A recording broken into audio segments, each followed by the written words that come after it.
Time for rock news on 101.1 WJRR, Orlando's rock station. Let's check in with Lynch and Taco and see which rockers are making the headlines for all the right and wrong reasons. 101.1 WJRR.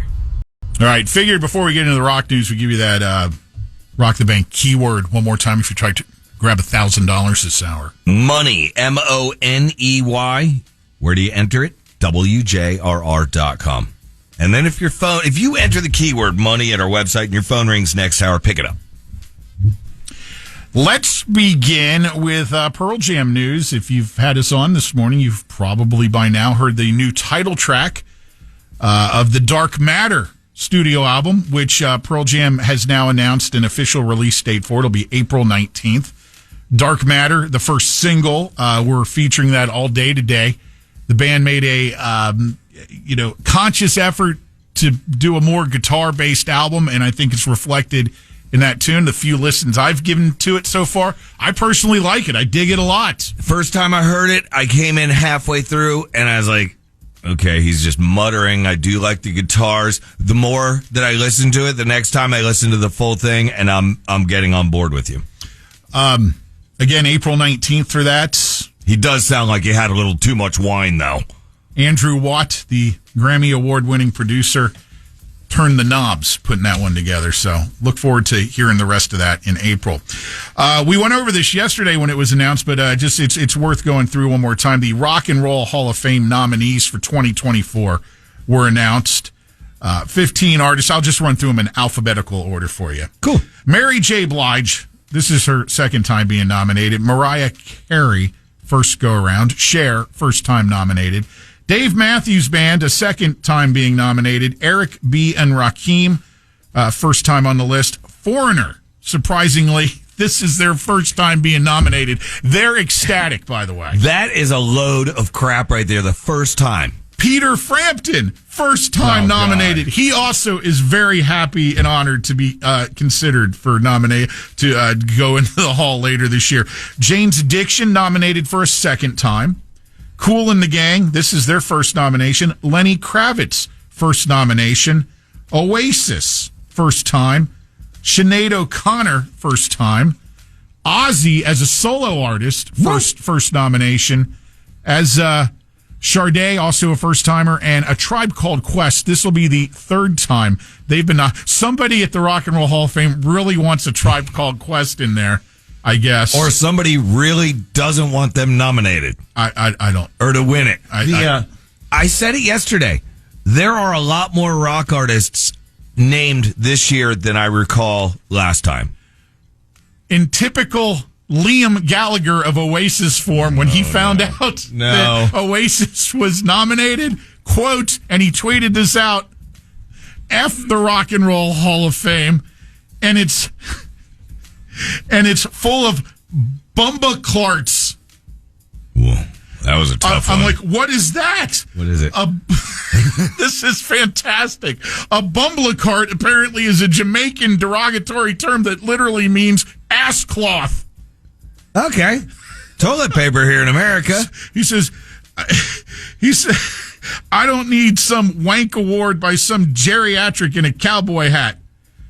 Then he was asked if he would pull a Sex Pistols and skip the ceremony if inducted. He says, I couldn't think of anything worse. So I guess if they do get inducted, he'll show up. So what's the stat on him and his brother? Are they still hating each other? I don't know. Yeah. You know how it is with brothers. Yeah, definitely. Anyway. AC/DC, their countdown clock that we told you about last week did zero out on Monday. And as expected, a tour was announced. Don't get overly excited unless you are planning on being in Germany, Spain, the Netherlands, Austria, Switzerland, England, Slovakia, Belgium, France, and Ireland. They've got dates in all of those locations, with the last one mentioned in Ireland, Dublin, on August 17th. No word yet on U.S. dates. I got to think that will be forthcoming at some point, guys, please. At least driving distance, maybe. You can't shun us. Brian, he still lives in Tampa, doesn't he? He lives in the Sarasota area. Yeah, exactly, over on West Coast. Come on, buddy. More trouble over at Rolling Stone magazine. Their editor-in-chief is quitting. Noah Shackman parting ways with the publication effective March 1st. The word on the street is his departure comes as a result of growing differences with Rolling Stone's chief executive, Gus Wenner. Search for the new editor is expected to begin in coming weeks. I would not want to be going into as a new employee in any kind of publication right now, even though if it's mostly just online at this point. That type of media, that ship has been, sinking for a while. Yeah, it's got a few holes in it. Anyway. Did they document there if they said to him, we wish him the best in his future endeavors? No, he's the one who's leaving. Okay. He's got to be. But I didn't know they could still say that. You know the saying. No, I think it's probably more along the lines of what the Liam Gallagher response was. A bumble cart. Bumble cloth. I've never heard that. Jamaican ass cloth. Try to use that in a conversation today. And one more time for the pronunciation so people know. Bumbleclot? Hold on. I got to go back. You're asking me to rewind here, Taco. Don't do that. I don't want to mess up systems. Analog situation now. Bumbaclart. Okay. Bumbaclart. Bumbaclart. Everybody got that. Billy Joel's 100th Madison Square Garden show will air on CBS. It's called 100th Billy Joel at Madison Square Garden. He hits the century mark on April 14th. That'll be the 100th time he's played Madison Square Garden. I'll watch that. Here's a question, though. They're not going to make us have, you have to have CBS Plus. Or, I don't know, they don't even have it. They're Paramount Plus. Okay, so are they going to make it on Paramount Plus? I bet they do. I'm sure it will be on Paramount Plus, but it says it's going to be on the mothership. Okay, good. CBS. His long-running residency at Madison Square Garden will be coming to an end after just sold-out show after sold-out show after sold-out show. He played at the Grammys the other night. Good news for Tool fans. Tool bassist Justin Chancellor said that you all won't have to wait another 13 years to hear a new studio album from him and his bandmates. And then he turns around.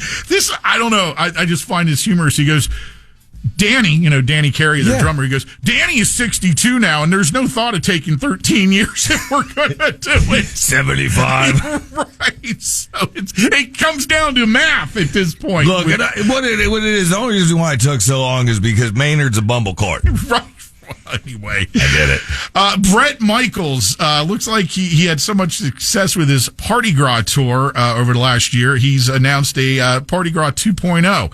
He's recruited some names you might be familiar with.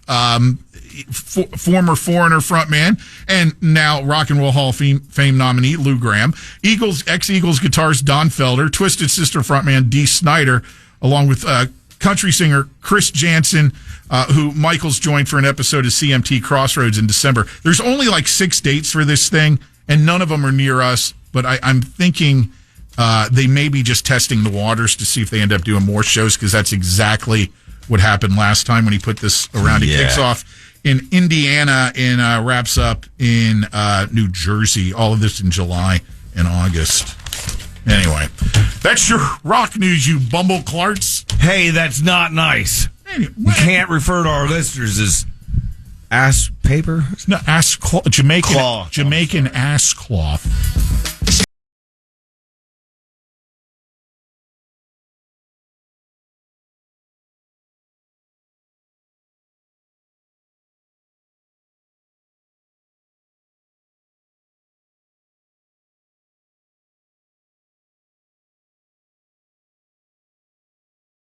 Giving you the bird for 3 decades. This is Orlando's Rock Station, 101.1 WJR.